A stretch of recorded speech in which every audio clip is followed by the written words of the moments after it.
Good evening, everybody. My name is Anthony Tamburri, and I'm the Dean of the John D. Calandra Italian American Institute. And I want to welcome you all. I'm sorry that I was not here in June to celebrate 50 years of the Telos Institute, or the Piccone Institute, but I was in Italy. I was in Italy. No, we have a seminar, proving seminar with the diaspora, so it coincided. I'm just delighted that we were able to do that in June to celebrate 50 years, and I just want to, an anecdote. I did my doctorate at Berkeley in the 70s and early 80s, and in Italian studies, which tended then to be quite traditional. And so the idea of a thinker, as young as he was back then, a thinker like Paul Piccone, an Italian running around thinking the way he was thinking, at least from the point of view of Italian studies, especially literary, culture, cinema, was sort of an anathema. There were many of those thinkers. You could find them occasionally in poli-sci, maybe, and occasionally in history, but definitely not in Italian studies, as we call it, or as in Italian it's called Italianistica. Those of you who know Italian and know the Italian system, you know exactly what I'm talking about when I say Italianistica. It's narrow. So it was great. I was walking down Telegraph Avenue one day, walked into a bookstore, and I saw this journal, and it had this name Piccone on it, and I was wondering who this Italian was.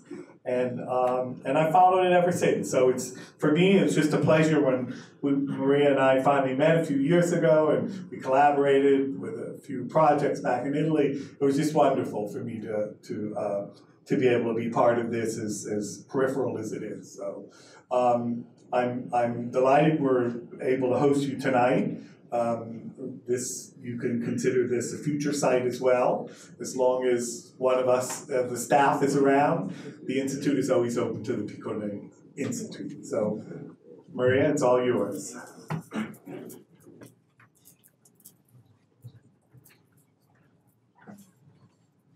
Anthony, again, thank you so much for giving us the opportunity to host here. I have fond memories here as well. Obviously, in June, Telos celebrated its 50th anniversary, so I'm still on this 50th high until June.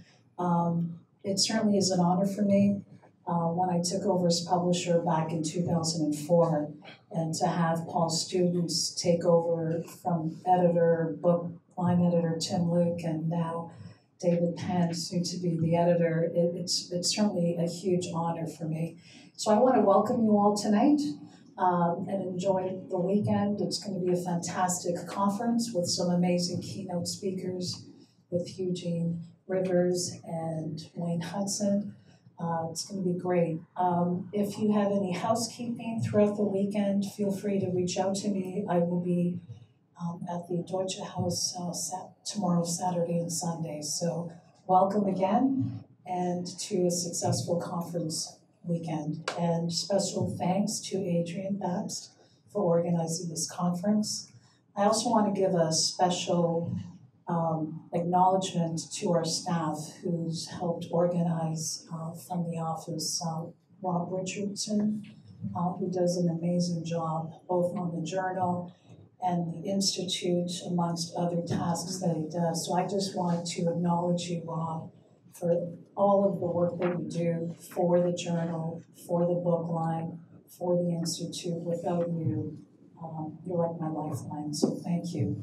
And also to Jennifer Wang, one of my interns who's been with me for a few years. I'm really proud of her, felt her accomplishments as well. So without further ado, I will call on David Penn. So thank you.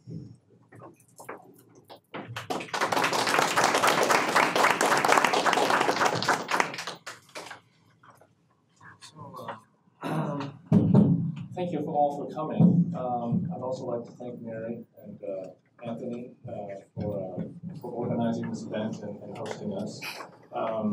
And starting out, as editor of the journal, I'm I guess a little bit kind of awed by the prospect. Russell's big shoes to fill there, and I really just hope that I can live up to Mary's expectations of this. What I want to talk about today, in terms of introducing our panel, is actually a topic that I spoke about. It's almost the exact topic about 6 years ago. This was in 2012, the Telos conference, and I don't know if you recall, this was the first one where Wayne Hudson appeared, right? And it's never been the same again. And he had some particular critiques of what I had presented then. Hopefully I've thought things through and things are better for him now. And other people recall, this was also our kind of renegade conference where the Friday evening presentation was done in a bar down on Houston, right? Because our venue had been pulled out from under us. So that was a memorable conference. And I'm returning to this theme of culture and politics by talking about Carl Schmitt and Walter Benjamin. Now, so what I've kind of basically what I've done in the meantime is I've been thinking through this problem, and I'm working it out in terms of a book manuscript on Schmitt and his cultural theory. And I guess I'll start, and I'll speak for about 30 minutes, and then we have a panel to sort of extend this discussion and try and apply or contest some of the things that I come up with here. Okay, so in his constitutional theory, Carl Schmitt argues that a constitution embodies the unity and order of the people in its concrete existence. In the same way, and this is a quote, in the same way as the song that a choir sings has its unity and order not in the specific people in the choir, but in the song itself and the musical score, the unity and order of a people is to be found in the Constitution. End of quote. This is from Schmitt's constitutional theory. In making this argument, Schmitt is insisting on the representational quality of political unity, which is to say that the Constitution is not so much a collection of laws as an aesthetic representation of the people in its unity within a particular vision of order. The Constitution must be understood more as a song than as a legal document. And the understanding of political unity that a Constitution implies must depend on a process of aesthetic creation and judgment. Schmitt's constitutional theory consequently intersects with a cultural theory developed by Walter Benjamin about the way in which a political unity is established through a collective interpretation of a past history that links it into a contemporary context. If literature depends upon a process of interpretation, a recasting of the past in terms of the present, then this process also lies at the heart of both the establishment and the continuing existence of a constitution. Such an understanding of a constitution dependent on aesthetic judgment rather than political reason or practical reason considers how the representational process of political identity establishes the foundation of legal principles. So Schmitt's conception challenges some basic liberal beliefs about the character of law. His idea that the Constitution must reflect the unity and order of the people in a representational way contradicts the notion that law should be organized around universal principles that would be based on kind of a natural law of reason. In making this shift, Schmitt focuses on the will of the people as constitutive for law, even if this will might contradict liberal principles such as the protection of individual rights. At the same time, the treatment of the Constitution as similar to music indicates that it is not simply a question of following people's immediate desires. Rather, the aesthetic quality of the Constitution means that it reflects people's judgments about their identity. These judgments are not organized around self-interest, but reflect disinterested judgments about key values. Disinterested does not mean universal and objective, however. If aesthetic judgments do not reflect self-interest, they also do not imply a unity of metaphysical perspective. Instead, diverse judgments about art and about identity can be equally disinterested. But even if these judgments are disinterested, Schmitt's idea that laws are based on aesthetic judgments is a radical and potentially dangerous departure from a conception of law that sees them as founded on rationally developed objective principles. In some ways, we might consider Schmitt's argument against liberalism to be parallel to the way in which the Protestant Reformation challenged the authority of the Catholic Church. In both cases, a universal perspective on order is being criticized for not being universal, opening up the possibility of competing notions of the metaphysical foundations of order. As opposed to a liberal approach in which individual rights are held to be the basis of law, and law is in turn the basis of political order, Schmitt contends that the liberal conception of rights is not self-evident nor scientifically grounded, but is part of a metaphysical framework that must establish itself against competing conceptions. Rather than seeing liberal order as the natural culmination of the progress of human history, he sees it as still constituting one alternative amongst many, each of which must establish itself within the collective will of the people in order to gain legitimacy and become the basis for a political and legal order. For Schmitt, a theological framework grounds a political stance, which in turn becomes the basis of law. And he criticizes liberalism because it does not recognize the way in which both politics and law are consequences of a theological perspective. While he often treats liberalism as if it did not have such a theological basis, at other points he recognizes that liberalism, in fact, does contain a metaphysical perspective based in the idea of natural law. But liberalism, in setting up this idea as the guarantor of order, generally refuses to treat the natural law tradition as one metaphysical perspective among many. Consequently, a liberal perspective considers a constitution based on natural law as the only legitimate one, because constitutions must be based on a rational understanding of the true nature of law and therefore cannot be rooted in a specific political or theological perspective. In treating its own particular metaphysical perspective as if it were scientifically objective and universally true, liberal political science obscures the political theological character of its own principles. Liberalism consequently contains for Schmitt an absolutist theology that, like the 16th century Catholic Church, does not recognize the possibility of alternative theological perspectives that might be the basis of law, and denies the political moment in which it pushed aside such alternatives. They are only treated as heresies, that is, as deviations from truth. Now, Schmitt's critique of liberalism is consequently based on a disagreement about metaphysical foundations of politics.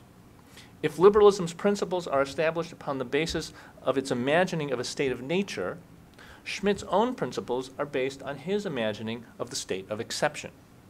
The state of nature is a situation prior to the laws of men and is characterized by either a condition in which there is no law, Hobbes' war of all against all, or in which there is a natural law of men that, for Rousseau and to a certain extent Locke, grounds a fundamental harmony in human relations.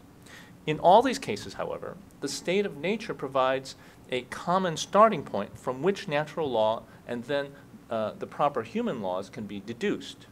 It is a state prior to culture and to the human differences that would confuse the issue of rationally grounded laws. John Rawls, for instance, in the 20th century, still uses the conceit of an imagined ignorance of one specific character and position in society in order to come to conclusions about the universal basis of justice, even if he does not speculate about an original state of nature. Schmitt's state of exception is fundamentally different from the state of nature because it does not abstract away from human culture and the differences that it produces, but rather assumes that these differences are in fact at the heart of the problem of human law. When Schmitt asserts that sovereignty depends on a decision on the state of exception, he assumes that the basic problem of sovereignty is to choose amongst competing alternative theological perspectives, each of which would lead to a distinct ordering of human affairs. Because there is no rational way to make this decision, the decision itself must be the foundation of order.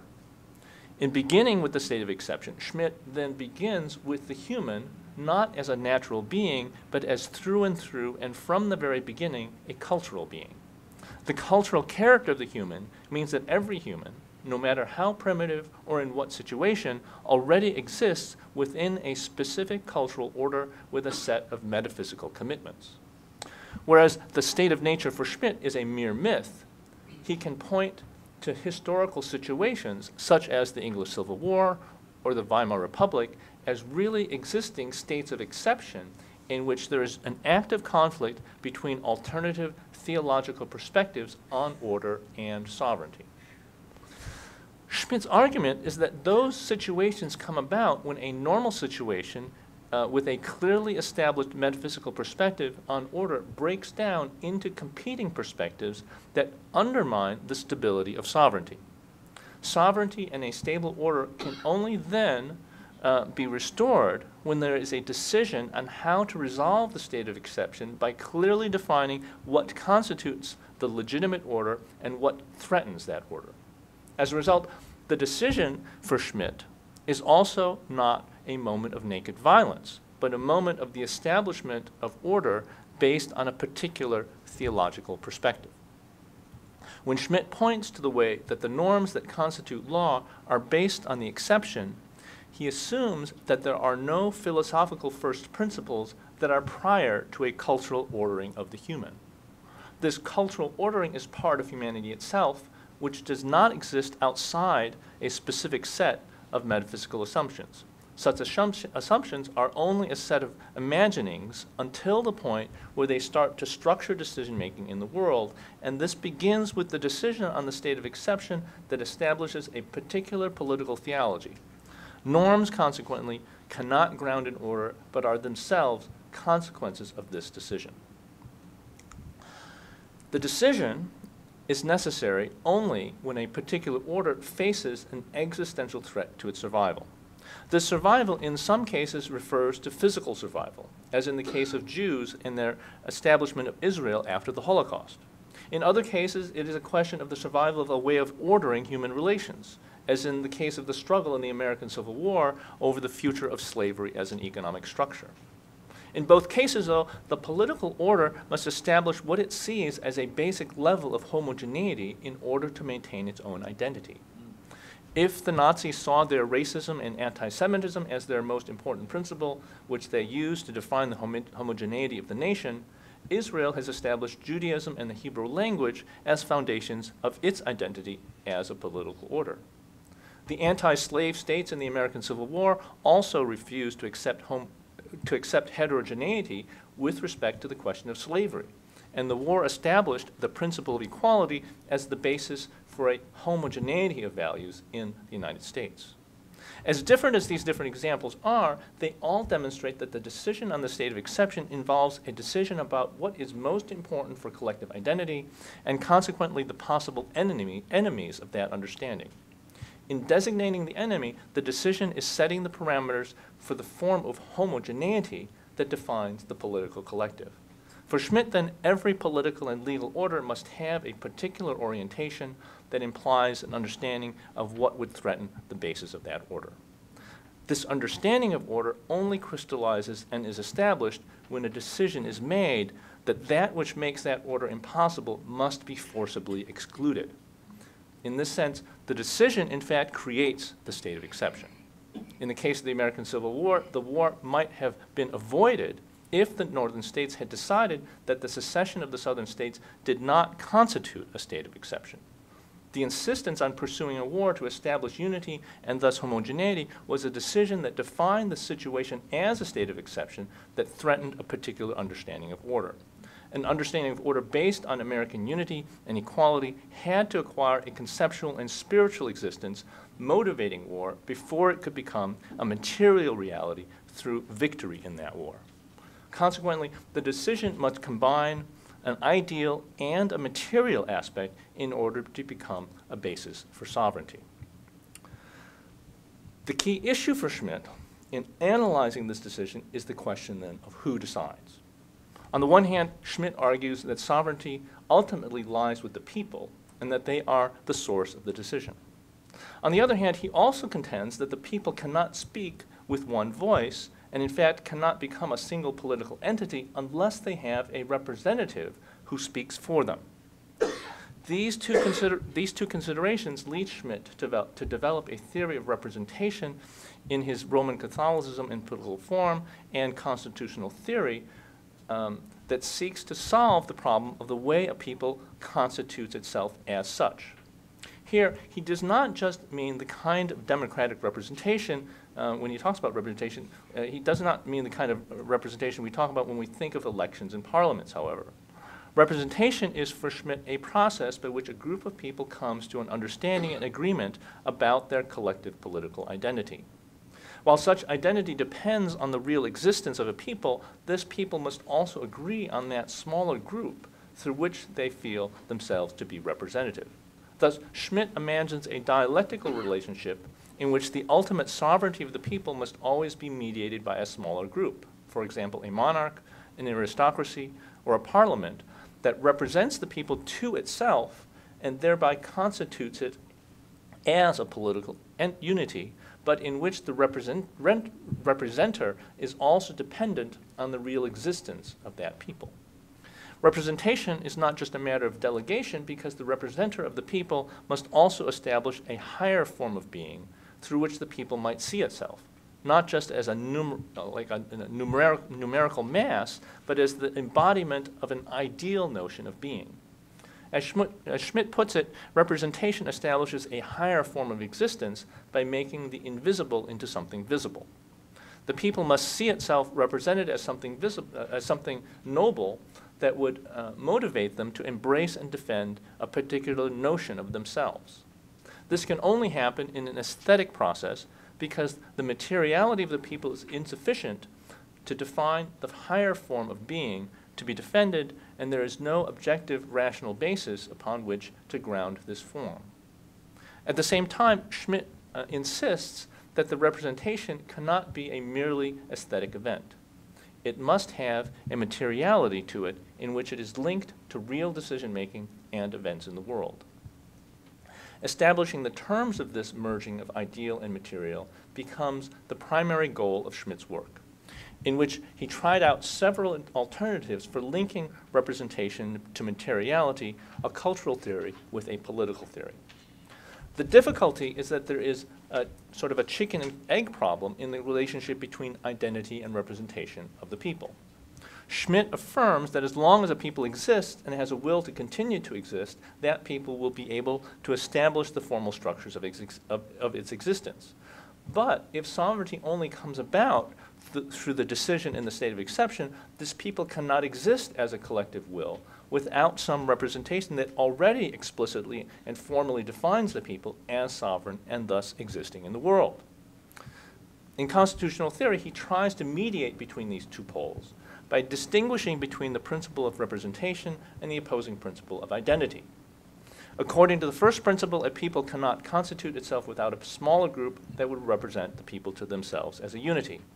According to the second principle, the small group depends on the people themselves as the audience that ultimately decides about the viability of the representation as an aesthetic unity.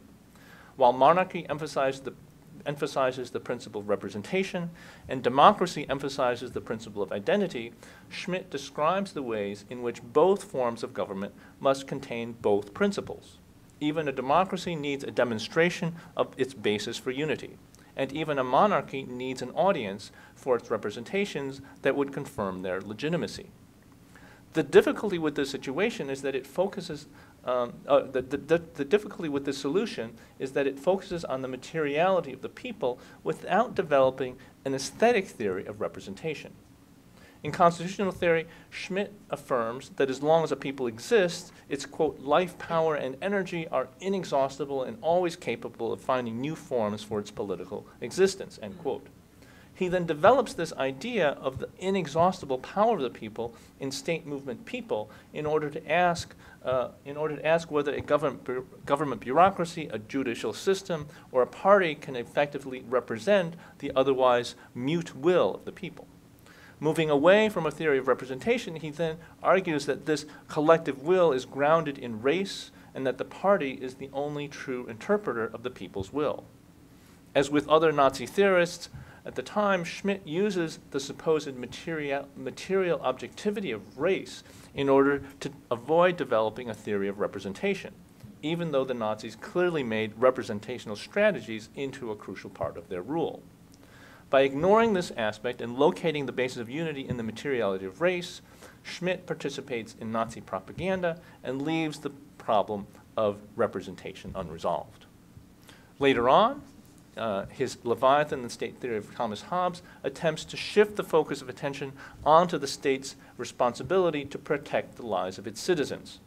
But by restricting the goals of the state to the preservation of life, Schmitt here undermines the idea that the decision on the state of exception has a metaphysical element that defines a structure of order. Instead, he interprets Hobbes in such a way as to focus on physical survival rather than representation as the fundamental basis of politics. Later on, he pursues a new mode of materialist justification for order when he turns to land appropriation as the creator of order in Nomos of the Earth, and to the partisan's link to the land as the basis for legitimacy in Theory of the Partisan. In all these attempts to ground the collective will of the people in a form of material existence, either race or physical survival or the taking and holding of land, Schmitt ignores the aesthetic aspect, preferring to find a seemingly more objective basis for order in a form of materiality. He pursues a more aesthetically oriented approach in Roman Catholicism and Political Form and in Hamlet or Hecuba, in which he focuses on the Catholic Church and on Shakespeare's Hamlet as representational structures that establish a link to existence and materiality. In both these texts, however, he does not grant to aesthetics any kind of independent functioning that could explain the way that representations gain legitimacy based on their form.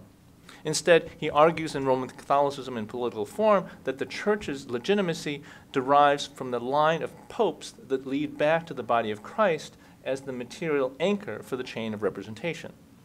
Similarly, Hamlet or Hecuba focuses on the allusions in Hamlet to the day-to-day politics of King James I's ascent to the throne as the basis for the sense of the tragic in the play. In both cases, Schmitt substitutes a reference to a material reality for an aesthetic explanation for the representational power of the Catholic Church and of Shakespeare's tragedies. He is thus still unable to solve the problem of how a representation can establish the unity of the people. So if Schmitt established the connection between sovereignty, decision, and representation, he was ultimately unable to explain the way in which a representation might function to ground the sovereign decision that establishes the unity of the collective. For such an explanation, we must turn to aesthetic theories that explain how representations fulfill the desire for meaning in a way that affects action and decision-making. Because he works within the framework of Schmitt's theory of sovereignty, Walter Benjamin was one of the first to develop such a corresponding aesthetic theory. In his Origin of German Tragic Drama, Benjamin begins with Schmitt's thesis about the decision as the basis of sovereignty in order to argue that the fundamental aesthetic problem for the Baroque era was the destabilization of sovereignty introduced by the Protestant Reformation. Once the Catholic Church lost its monopoly on truth and meaning, the world lost its self-evident character as being linked to a divine authority. Instead, the confessional wars led to a lack of clear sovereignty, leading to a situation in which decisions on the state of exception became impossible.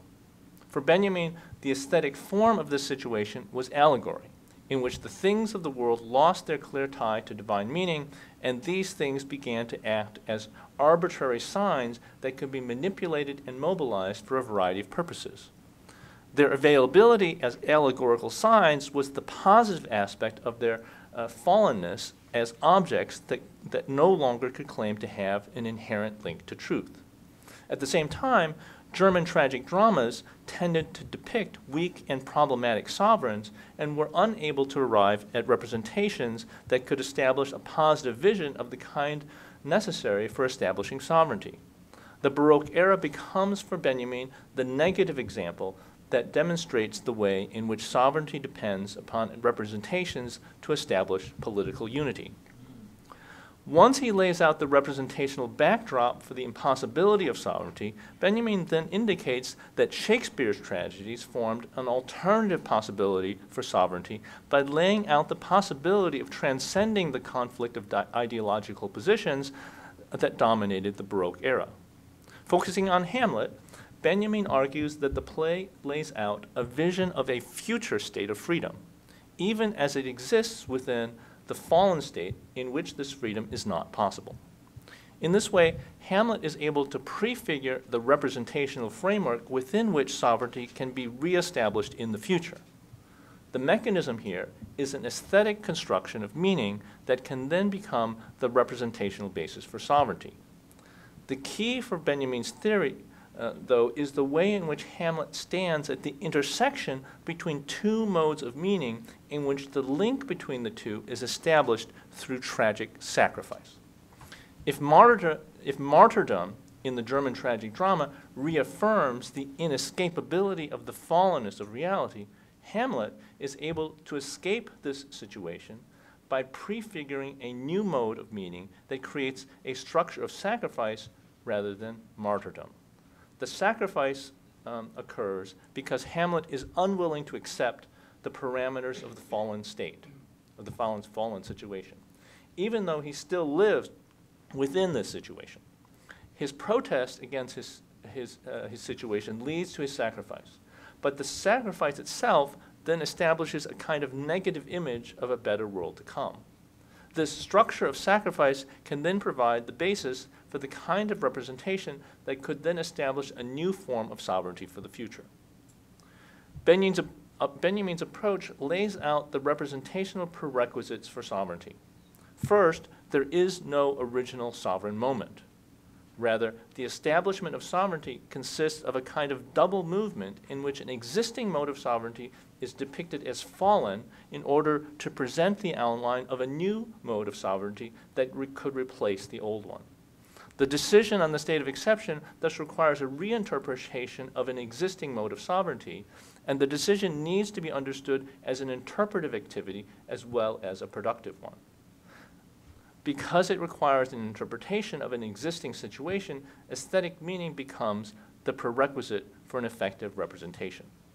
The success of an interpretation depends upon its ability to arrive at a convincing revision of an existing way of seeing the world, and this revision must make sense to the audience. In his theses on the philosophy of history, Benjamin describes such successful interpretations as weak messianic moments in which the continuum of history is broken up in order to release a new image of the past that accords with the form of order to come. He refers to the way in which Republican Rome was cited during the French Revolution as a source of meaning from the past that was mobilized in that present to create a new structure for sovereignty. Benjamin consequently links Schmitt's decision on the state of exception to his idea of the time of, to Benjamin's idea of the time of the now as the messianic and miraculous moment that transforms the present through the creation of a new interpretation of the past. If Schmitt insists on the materiality of the decision as the point at which violence is used to establish sovereignty, Benjamin focuses on the way in which this sovereign decision does not originate out of nothingness. Rather, the decision constructs a collective identity by moving it out of an existing situation through a convincing reinterpretation of the past. To sum up then, if Schmitt establishes the way in which a political order originates out of a decision that puts an end to a conflict of metaphysical positions, Benjamin reads this decision as the culmination of an interpretive effort. Together, they lay out a framework for conceptualizing the critique of liberalism as the modern equivalent of the Protestant critique of the Catholic Church. If the Catholic Church once had to shift from a violent suppression of heresy to an accommodation with the different forms of Protestantism, it may be that liberalism today is at the point where it must give up on the goal of establishing its supremacy at the end of history in order to establish working relationships with alternative perspectives on political order. Accordingly, liberalism may be able to function as the Catholic Church already does today, as the framework for a version of universality that can offer itself to the world through its example without insisting on a suppression of alternative views. In the face of the possible shift of the world toward a coming class of civilizations, liberalism might still offer a framework by which individual cultures might be able to reinterpret their own history in terms of its values and principles. Thank you. So we've got panelists, I guess, now to sort of discuss. Just we start on that end. Yeah. Because Adrian doesn't want to start. I don't want to start. Hold the mic close. Hold the mic close. Well, I'm fairly loud. I'm a preacher.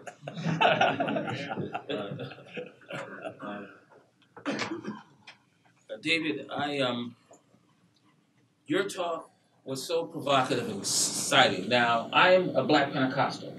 Now, that probably doesn't mean anything to you in here, but I come from the high-octane wing of the low church, the Black church. And it was amazing to me. And listening to the themes that you wove, one of the first things that occurred to me is that, based on the analysis, if I understand it correctly, Martin Luther King could have been a Schmittian. It's fascinating when I think about it because, one, King challenges the ideological hegemony at the philosophic level of liberalism. He's not a Rawlsian. His philosophy is embedded in a robust Christian political theology. And this is very interesting. You say some powerful things. Within the context of the Black world, what would have been more fascinating in your next iteration of this brilliant talk? You will not end the Civil War where it didn't end. The termination of, military war was not the end of the war. It just shifted to a new form of war, right? The Clausewitzian kind of deal, right? So we've got the cessation, technically, of hostilities, which then, in some sense, during what was called Reconstruction, got shifted to the Blacks. Then there was a subsequent re-enslavement of Blacks, which is, again, war, right? And so we would have needed to, in terms of your historiography, to extend the analysis to King, which is and the Civil Rights Movement, which is the next major iteration of the conflict. It's very interesting. And one of the things that happens, and this is true on the left and the right, is that there is this factually inaccurate understanding of the nature of the conflict. Because, and see, the thing that made my head explode, there's no other group of people in the United States for whom the political form has been more dramatically mediated by the artistic and aesthetic form. You cannot talk about the entire struggle, beginning with the Civil War, and proceed through Reconstruction, the Nadir, the lynching, and all of the creative music that emerges and creates this interesting kind of sensibility. And for Black people, the aesthetic imagining and the idea of identity at its best is rooted in a universalism, which is in essence also simultaneously particularistic. So that the conception of the universal is mediated through the lens existentially of the particular. And for Black people, given their condition, that's unavoidable. There's no way you can assert the universal in a situation where you're getting blacked up and your particularity is nothing but a problem. What does it feel like to be a problem? And so you've done something I think, quite fascinating. And the discussion around the Civil War and whether or not the South had legitimate claims I love that. Because then we must push the question further. Well, if the Southerners have claims, would the slaves have claims to have seceded and gone to war with the South? Since the ultimate political aspirations of the South was not simply to extend to the West and call it a day. We now know, and there's a vast body of literature on this, they had planned to go to South and Central America and extend what was the South to the southern tip of South America. And so, there would have to be some creative way that we engage this Schmittian idea in terms of looking, because I'm with you. Identity is indivisibly connected to sovereignty, and where there is no coherent conception of identity, I can't be free. You know, it's sort of like the psychopathology of internalized racism, which constricts my ability to have an imagination to see new possibilities. So I'm going to shut this thing down. I don't mean to preach, but so when we talk about these messianic moments, well, you're talking to the black church. Well, we do that. We do messianic moments. we do that, right? And then what's fascinating about King is that in that messianic moment, he provides this robust historiographic reinterpretation of the entire American project. That's the whole point in the King speech in Washington in '63. He said, all I'm asking is that you keep the promise that you made. Right? You did not honor the promise. You violated what should have been a covenantal relationship. So I am excited. I'm going to shut this thing down. There's more stuff I want to say. But I think there is an enormously productive engagement with the most dramatic experience, which is the slavery thing up to the civil rights movement and where we are, for a creative appropriation of your man Schmitt. And then, on the last point, on the aesthetic thing, we begin with Benjamin. Okay, we can start there. We'll start with the Germans.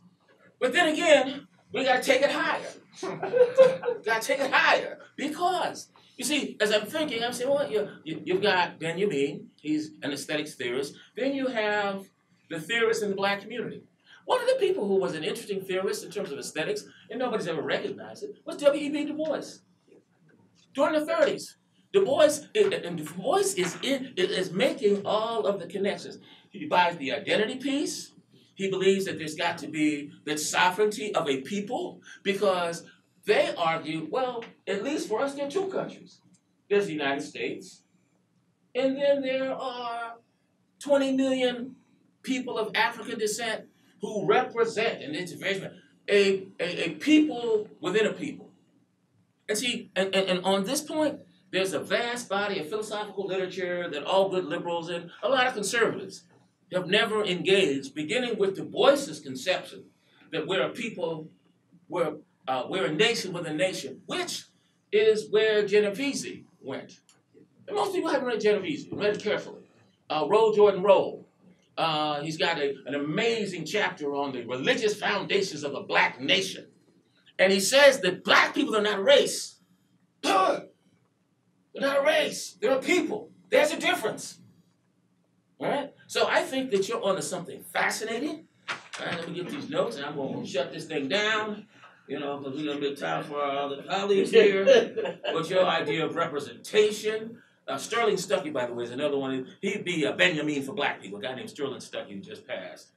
And the thing about aesthetic representation, there's no group that's had a greater need for a sense of aesthetic representation than the folk that have been maligned for the last 500 years. Fascinating. So, thank you very much. This is amazing. I am excited. I almost feel like I'm in church, but I'm going to tone that down right now. Oh, man. This is oh, wow. Well, I'm going to get on with Eugene, because people who know me will see many parallels between the Australian extremist and the black preacher.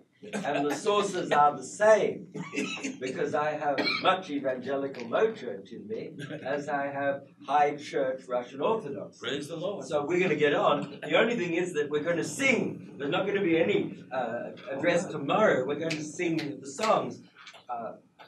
I'm sorry, that was a joke. I got it. I got you. I'm with you, Doc. Takes a while. I'm with you, brother. Yeah, you're with me.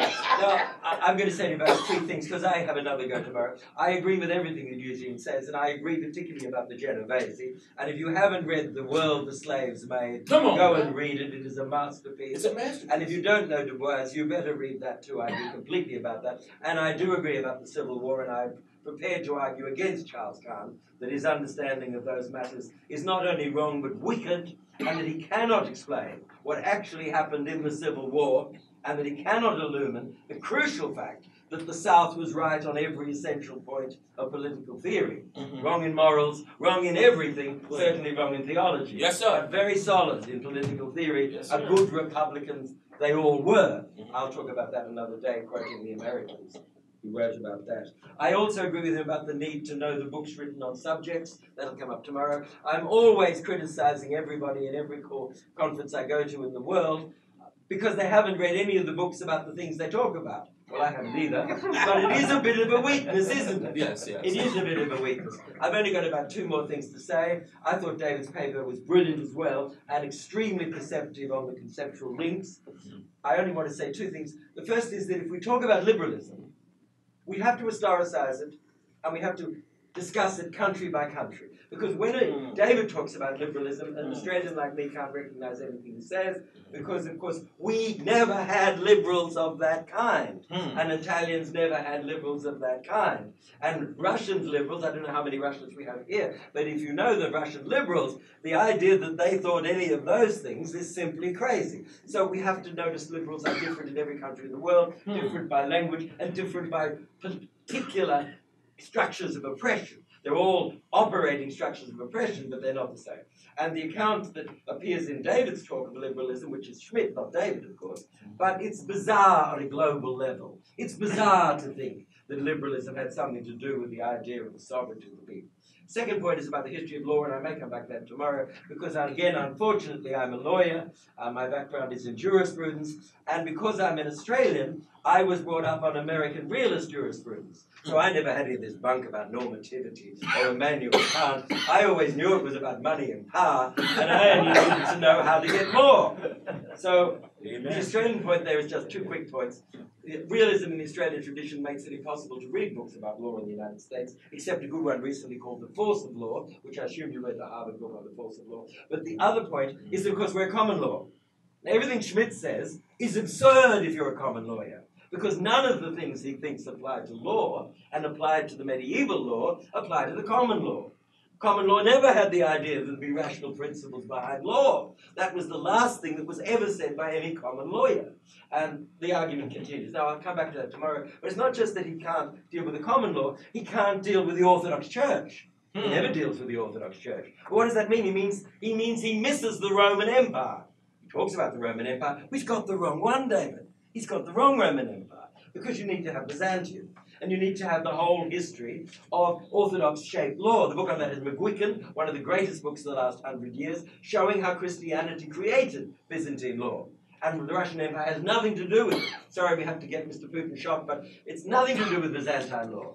But the important legal development was Byzantine. And then he said, oh, but the West is what really matters. Well, I'm sorry, but you've got to remember that Rome spoke Greek.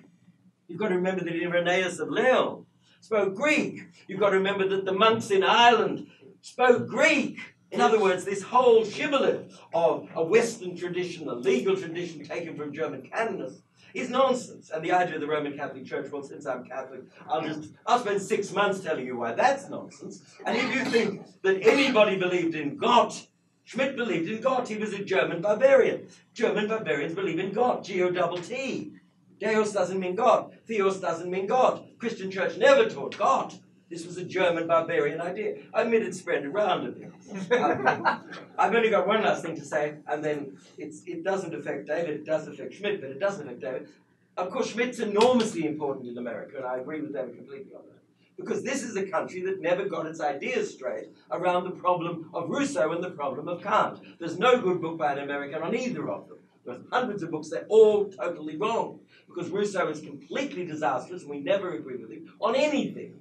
And Kant is a genius and the founder of really the first great metaphysics of freedom. Americans think he was against metaphysics. I'm sorry, you haven't read the text. He's founding a metaphysics of freedom. All the good German books show that. There's even one American book showing that.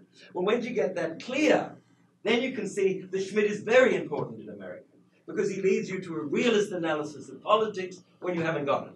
It leads you to a realist analysis of international law when you haven't got it. The problem is, if you convert from Kant, wrong, Rousseau, wrong, Schmitt, you're still in trouble.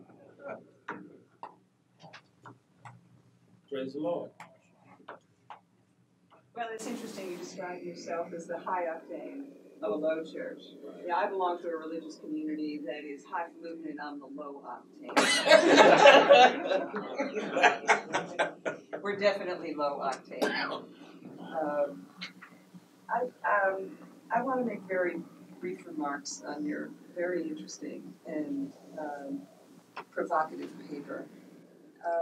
I'm going to just start very briefly.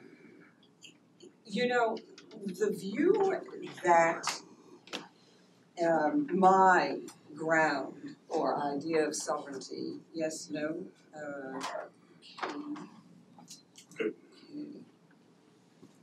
the view that my ground for sovereignty is the one true ground for sovereignty is itself, of course, one argument among many. Because there will be people who don't choose your particular ground, but more importantly, the idea that there is a true ground for sovereignty, and it's only a matter of who wins out in the moment of emergency or exceptionalism, who wins out in deciding it. So the idea that there is one is itself one worldview among many. There are perfectly possible other worldviews which don't have the idea that there is one ground for sovereignty among, and it's a matter of the competition for who gets to say which one it's going to be. So that idea itself is situated, highly situated. It's not, I completely agree with both Eugene and Wayne, but I think it's not only liberalism is situated from country to country, but the idea that what we're doing is competing for one view. And so there's going to be a fracas until somebody steps up and grabs the microphone and makes the decision in decisionism, is itself completely situated in time and place and continued in that sense. I have something else here scribbled in my tiny handwriting.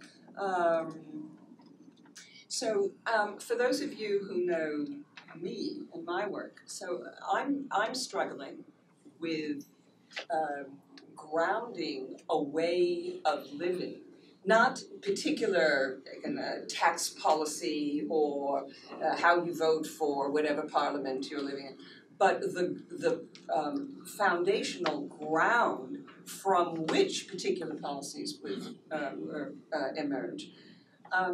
That I've been working on how to develop that foundational ground or framing from something that is not this fracas on the idea of there are competing blah, blah, blah, and someone has to grab the microphone, but rather in something more like, I'm glad you used the word covenants, right? What is an ontology of one ontology might be covenantal and or relational or something, but I think that the task that we have at the moment, looking at our stellar politics in this country and in other countries, is to understand that the premise of liberalism is highly situated.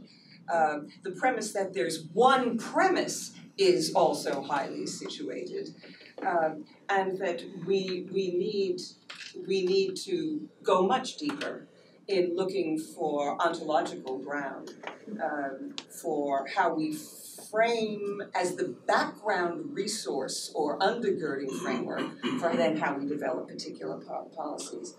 And I would just close with one thing, that for those of you who are very sensitive to the argument, is it ontology that should ground how we live, or is it teleology or telos, as where we are, should ground it? I would say that they are inseparable and mutually constitutive. Ontology grounds telos, telos emerges from ontology, and that's what we need to be looking for. And the rest is culturally contingent.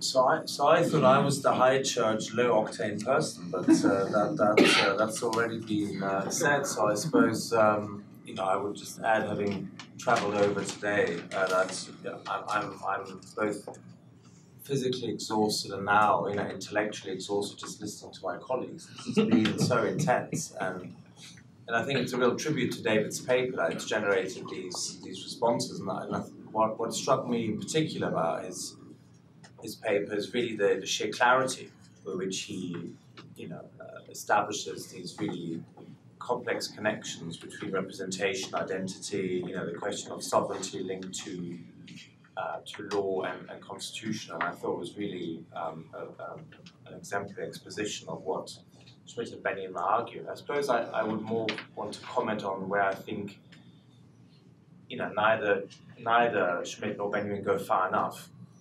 And of course it's easy with hindsight, you might say, but I think it is important because whilst I thought the critique, as David has laid out so clearly, Schmitt's critique of liberalism, continues to be really, really important, precisely because it highlights this lack of realism.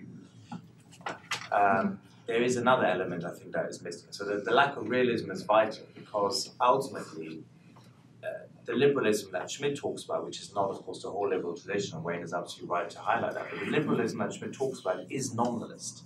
Yes. It's profoundly nominalist. It's something where we, where liberals assume universals are only in our mind, and we somehow project them onto reality. We see some resemblance in reality, but the only universality lies in the mind.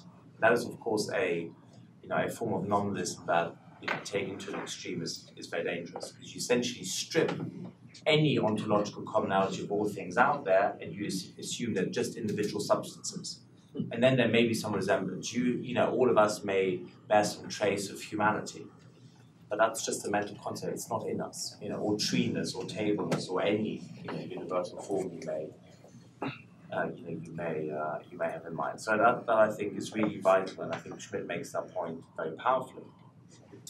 But what's missing is that the other element of liberalism, which I think Schmitt doesn't completely disown, and that is voluntarism. And that is really important because, again, voluntarism taken to an extreme is a very dangerous position. Voluntarism is essentially saying that the will is the more important faculty than the intellect.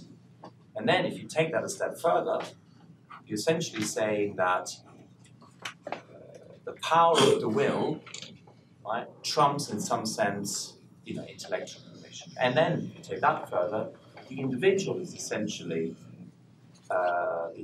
independent from all others. So again, you can see how nominalism and voluntarism will reinforce each other, because they both end up in a position where individual substance is completely stripped of all ontological commonality. And of course, will divorced from intellect becomes very dangerous because it's no longer directed. Right? And that, of course, again, can lead you to much more extreme positions, like sort of will to power in the way that each very uniquely identified as part of the modern condition. So I think that's what's missing in a critique of interest, because I think decisionism, remains voluntaristic. There is an element of voluntarism in the kind of Schmittian decisionism, which I think is problematic. Because whether it's the ruler, whether it's the monarch or even some aristocracy, or the people, that act of will not only, you could say is exceptional in a Schmittian sense, but in fact, not even that happens. Because to constitute a people or a nation or a country, and even a sovereign state, there isn't that act of will. And even revolutionaries, in the end, have to work with certain traditions, with certain institutions. The American Revolution was a change of political regime, as was the French, this wasn't the great liberation, emancipation of the people. I mean, this is, this is sort of history 101. And therefore, I think one should be very careful not to use, I think, in the way that decisionism ends up doing, this idea of, the will of the people, somehow the people, is quite monolithic. And again, of course, that's the profound problem in Rousseau. So I think, we have to be much more critical, I think, of voluntarism than perhaps Schmitt was, as far as I know from his work. And then I think the other thing that I think is missing from Schmitt and from Benjamin as well is in relation to the aesthetic dimension, which, again, is a crucial point to make. I mean, I think this idea that you can have an account of sovereignty or identity or the constitution without aesthetics is nonsense, and hence the argument of the paper is so important. Without aesthetics, this does not work. But what I find so strange in Schmitt is this complete dismissal of romanticism. As if somehow, as Schmitt says, romanticism is actually in collusion with liberalism. They both need each other. So romanticism needs liberalism because otherwise, you don't have the sort of rational counterpart. And liberalism needs romanticism because otherwise, the self cannot be sort of included in a high unity. But I mean, first of all, I think that's nonsense. And secondly, I think what the Romantics did argue that I think Schmitt completely forgets is precisely the idea that we are rational as well as emotional, but more importantly that we have moral sentiments and that we are profoundly connected to nature, to the cosmos, to something that is transcendent. Whereas I think there's an oscillation in Schmitt between wanting to get away from positivism, which is right, but then always in the end sliding into some sort of transcendentalism. Right, where this kind of, this moment of decision is the sort of thing that grounds it all. That, to me, is a sort of transcendentalism I think is very hard to overcome on Schmitt terms alone. And you need romanticism to get back to a sense of kind of transcendent cosmos, a sense of a covenant, and the idea that actually it's not just the true or the good, but also the beautiful. This helps you to kind of mediate this transcendent reality. And so, those are the elements that I think are missing. And I don't think that Benjamin had that appreciation of the romantic tradition either. So these are sort of the missing elements that I would want to throw into the conversation. Yeah. One of the things I almost jumped out of the shower when you drew the connection to the aesthetic. And because this was in the context of the Weimar period in the dialogue. One of the things moving forward is that the creative appropriation of Schmittian categories and this idea around the aesthetic and aesthetic identity is part of representation. Well, there were some foolish ways that people attempted to address that within the context of 50 years ago in the various liberation movements, right? There were these attempts as these folk struggled to develop these single-state command economies that were based on some ridiculous stuff in the Soviet Union, on and on. But aside from all of the obvious flaws, there have been, for people, seeking freedom, this idea of developing an aesthetic dimension to their definition of peoplehood, right? If I'm black, I've been told I'm butt ugly for the last 500 years. So in my quest to assert autonomy, I'm going to reimagine myself. Now, one of the things I'm thinking about, a lot of the practical work, my 9-to-5 job, is working on a think tank and then working with gangs. I've done that for the last 40 years in some terrible places. And the idea of developing a healthy, taking very poor, marginalized kids who hate themselves. I mean, there's an internalized psychopathology before Fanon. Black people understood that, right? There's got to be a more creative way that we think through aesthetics and break out of a sort of parochial conception of that. Because I work with young people, I follow hip hop. So I've been, I've followed hip hop for the last 40 years. And there's some creative, artistic, absolutely ingenious things that most of the white left. Now you've got goofy people who romanticize it because they're simple, right? And people do that. But there's some very sublime, important aesthetic dimensions that the mature left has to embrace. As you were talking, it was wild, right? John Coltrane flew in my mind. I said, oh my God, I'm at a Telos conference talking about Schmitt and Benjamin, see, and John Coltrane jumps up.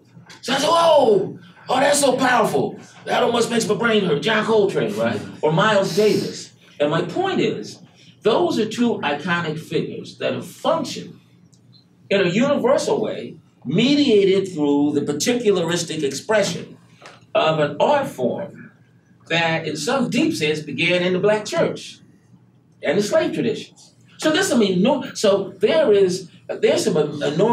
powerful stuff. And your point about the political theory of the Southerners. Genovese said, look, pound for pound, they got an argument. Now, morally, if you cannot be free to enslave others. You're gonna have a bad hair day, right? Trying to force that idea, and then sooner or later it's gonna catch up with you. And so, I think that there are some remarkable political and philosophical opportunities for Telos to undertake some very brilliant interventions, just to do some new things that nobody saw coming. It's like your Schmitt thing. Yeah, when the Schmitt volume dropped, I was in the store, I hollered. I said, no, they didn't. I said, I know these white people didn't do this, right? Put Schmitt on the cover of Telos, right? I said, no, they didn't, but I loved it, right? Because it was creative. It was a curveball nobody saw coming, right? I mean, you shook things up. Well, with Muhammad Ali, I shook up the world. I mean, you shook up the world, that Schmitt thing, right? I think that there are some similar things that can be done now. See, and one of the things that Telos has to understand is how powerful your appeal has been. See, I'm an outsider, so I'm watching the thing, right? So since I'm sitting on the margins, I can sort of watch how the thing plays out. You guys have had some killer interventions, and if you can expand it, and then you at some point you have to commercialize the thing so you get out there on newsstands. But you've got some very powerful ideas that nobody on the left. Now, and this thing, what's this? This thing about this, your Civil War line, you see right now, the whole racial thing in America is about some unresolved issues that go back that far. The left, liberals, got the story wrong philosophically. And so you had a lot of stupid stuff. I was just in Birmingham, Alabama, 2 days ago. Surreal. They have not talked about Martin Luther King for 60 years in Birmingham, Alabama. It was so deep. I'm there and I go to some Baptist college, so we do a talk, and I asked some white seminarians. They had said they knew nothing of King. In Birmingham, where they bombed the 4 girls and blew up the church. So my point is that this discussion that you raised about how we reconfigure the historiography of the country, because that's really about getting the country's narrative straight, right? And so I think you guys, hats off to you. You've done a brilliant job. There's some enormously powerful things. This Schmitt deal and the aesthetic thing can go deeper.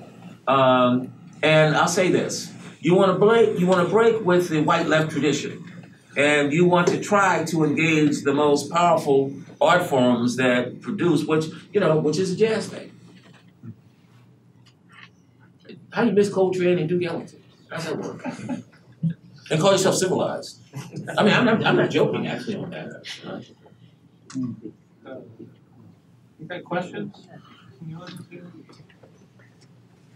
Yeah. Go. Yeah. No, I'm going to speak as the low-octane atheist. God bless you. But that identification does not speak to what I'm going to ask. Just a couple points. One, David, I agree, right, with your talk. right? Has excellent coherence and so on and so forth. I think we're on the right track, totally. I'm a little bit concerned as a historian that you tend to take some Schmitt's things out of context. In other words, you jump from one theme to the other. But we can take that up in more detail at another point. But a point of clarification would be, you use three terms: political theology, theology, and metaphysics. You tend to use them interchangeably, but when you drop political or metaphysics and you only use theology, which by itself implies religion, I think that you give a false representation. I don't think you mean to, but that needs really clarification. Otherwise, when you say there's a theology behind liberalism, it can be easily misunderstood. Yeah. Just a clarification. God bless you.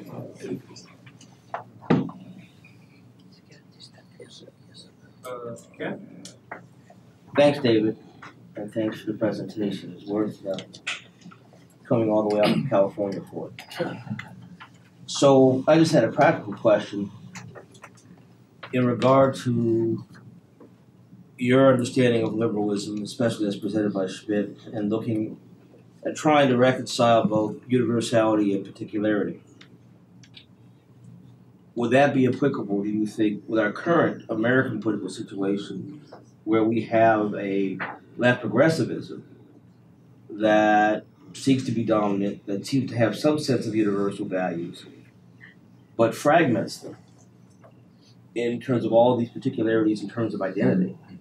So you may have 5 different identities rooted all at once, sometimes with objectively different interests or understandings, but still clinging to this notion of some sort of universality around social justice.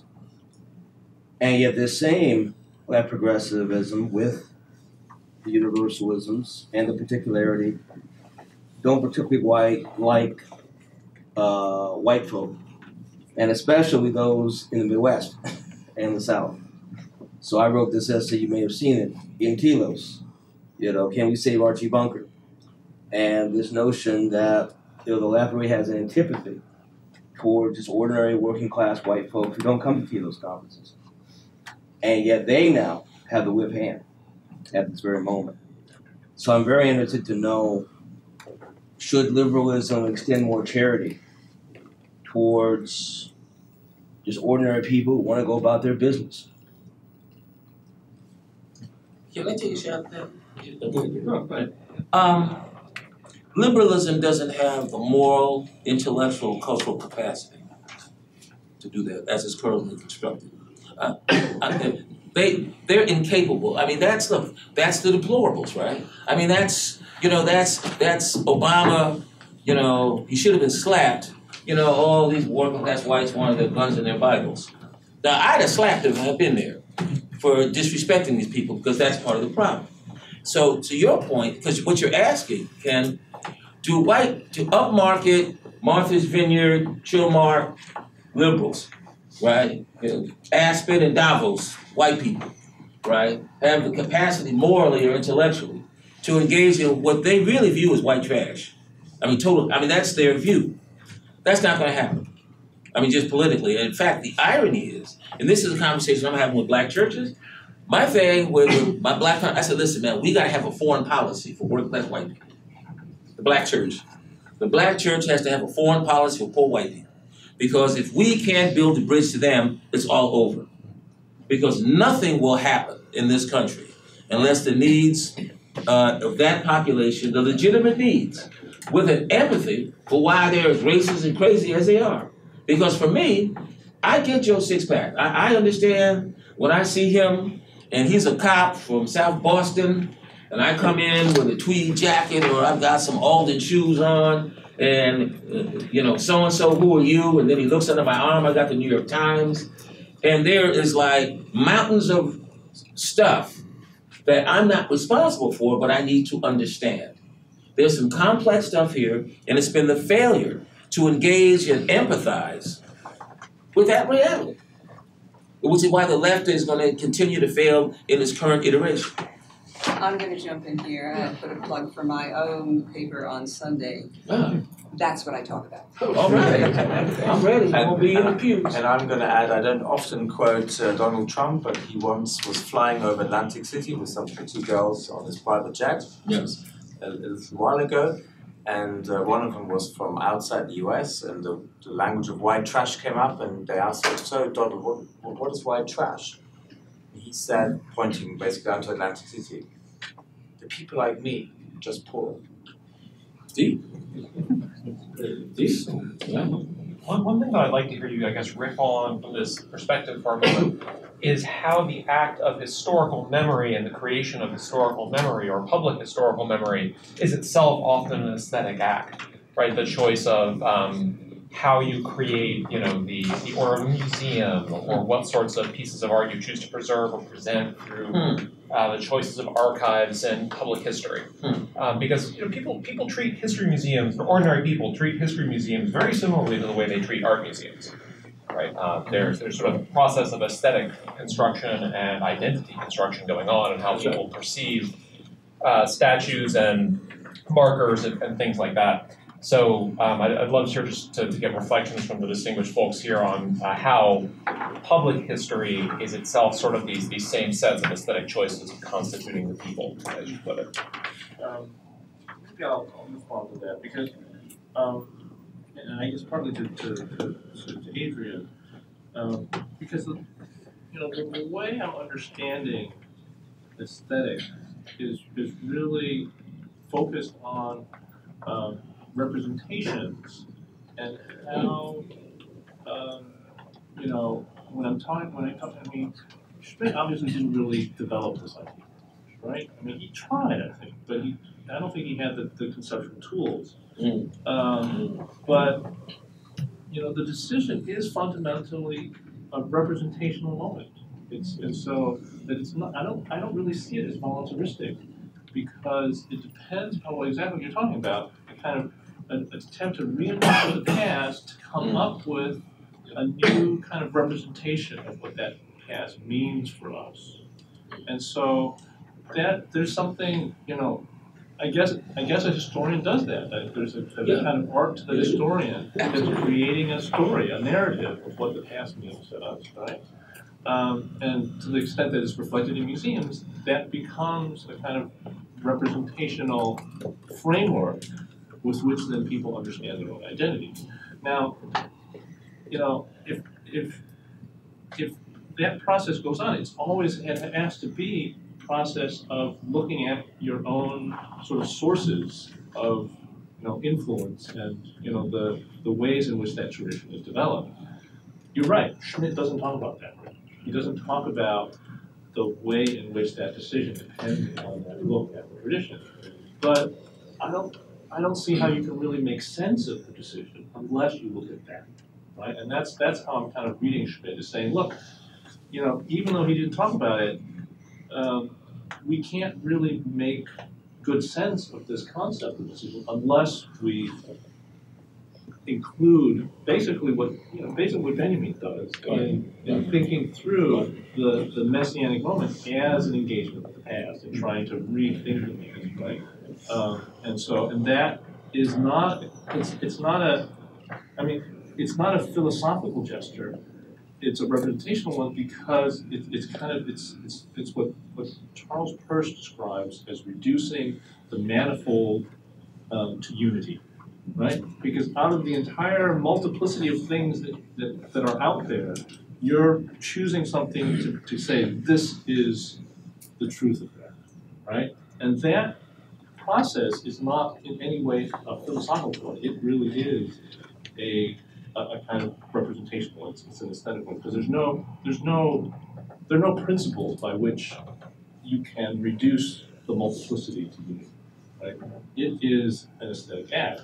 And that's why the decision also has to be a kind of unified thing, in the sense that you're reducing the multiplicity to unity. You're making a statement. And so a statement is going to be a statement. It's something that you can falsify, that you can say true or false. Now, to Marcia's point about the possibility of a kind of mixed sovereignty, I think there's that possibility. sort of what I talked about the Holy Roman Empire as a kind of model for more mixed sovereignty. You had the church, you had the empire, you had individual kings, you had the single knights, whatever, right?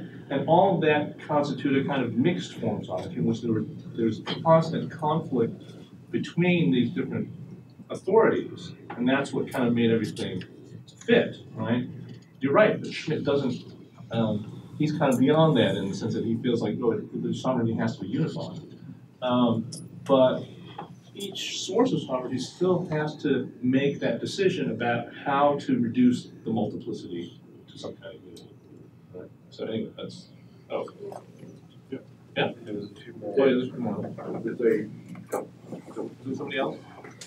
I just had a quick couple of things. I think it's really interesting, like you said, kind of debating and sort of organizing different ways to look at views of liberalism in like historically specific ways. However, I was kind of wondering how any of you really would think about that in terms of actual modern liberalism just through inventions like the internet. Like that you actually have to see this sort of definition of a people constantly in different ways and continually be sort of expanding that to whatever boundary they can really last within liberalism. At least that's how I see it, like interacting in those sort of communities. And whether or not that sort of is actually getting back to some of the things that have been floating around that, in my opinion, I keep getting critique of judgment in my head. But just that if you have that sort of plan for this sort of liberalization that would create almost a transnational situation rather than an individually national one, are you really having to redefine what it is to be a people in the same way? You kind of know what I mean? If this is really sort of a question of rethinking subjectivity in that manner as well. Can I just say about, I mean, that's what I was trying to get at in what I was saying, but right. The argument keeps on going round and round because we can't understand liberalism by referring to the critique of judgment except for liberalisms that are Kantian. Right. That would be about 4% of the liberalisms. So we have to get the analysis right before we start. And we can't possibly talk about a people unless we've sorted out why a Volk is not a people and why no major East German government would ever have worried about killing the people in the name of the Volk. Now, if you don't make distinctions like that, again, you talk junk. Mm-hmm. And if you think that purpler means the same as people, then you're deaf. And if you think that in the British tradition we ever talked about the people, well, you don't know the history. People could be slaughtered tomorrow, they're not relevant. And last point, but it's very important, this talk as though government involves sovereignty. I wrote about 4 years ago with a number of very famous people, not me, on sovereignty, because we were clearing away the rubbish lawyers talk by showing, for example, that about a third of the states in the 19th century are not states and are not nations. Because people who don't study these things constantly produce the case they know and say it's all like that, isn't it? Well, no, it isn't. It mainly isn't like that. It's only in the last 10 years that the books have established that civil society doesn't exist in most countries in the world and not in any Muslim country. So let's stop running the idea that civil society is good and we can spread it around. You can't. It isn't there. So all these terms have to be given a sensitive dynamic to which country, to which period. Last point, if we want to talk about aesthetics, same argument all over again, great. But Benjamin and Schmitt are talking on the dates we know. But in those days, aesthetics is a kind of vulgar religion for the bourgeoisie who've given up the real stuff. Right. Now you can't use the word aesthetic in educated circles, sorry David, because aesthetics has been dumped by the political progressive for 25 years. And if you think you put aesthetics things into art galleries, you haven't been to them. We don't do that no more, mate. So I'm not criticising anything said on our floor, but I'm saying we really have to get a lot sharper about country, time, and we can't take theorists from Germany or from any other country from the 30s or the 20s as the guide to now without noticing that the meaning of the words have changed. Yes. I mean, that's obvious. And just to play the German card for the last time, of course, whenever you're dealing with German or Russian or Chinese, you've got to remember that's not the meaning that you've been given. That's the wrong meaning. Okay, I mean, an example everyone here will know is that plausible in English has certain implications, but plausible in German is very bad. And as you also know, civilization and culture differ in meaning by every major European language. And last one, because it it took us off the track for nearly 40 years. Modernism has a different meaning in all European languages. And in Portuguese, it means the opposite to Spanish. And so when you decide we're living in postmodern times, and you're a postmodernist, and I'm the person who told Richard Rorty he was a postmodernist, he didn't know till I told him, you have to do it by country and culture and time. Otherwise, you talk in this meaningless way about historical material. Now, last point, because David is right at the end completely. Peirce is the answer. Yes, we agree as usual. And what does it mean? It means that you must go to generality. You must have universals. Of course, Adrian's right. But when you do that, you go to the philosophy. And by the philosophy, I don't mean French fake. I deal with French fake all the time. I've taught French fake. I knew half the French fakes of the 20th century. Lovely people. But we go to philosophy for generality, e.g. Peirce. If we want detail as to time, history. If we want detail as to politics, politics. If we want archaeology, well, don't listen to me. Go and talk to an archaeologist. Thank you. Just reference part of the discussion here is, I think, overemphasis upon decisionism. And I think part of your problem could be solved if you realize by the early 1930s, Schmitt moved beyond this outmixed war in terms of sovereignty. We look at, starting with the three types of juristic thought in there, he offers a self-criticism of this earlier decisionism. And he does move more in the direction of tradition, culture, as a founding for so much of this. And you can see a continuity from that into the nomos even. So again, I think it's an overemphasis on something that Schmitt himself had perhaps grown beyond. I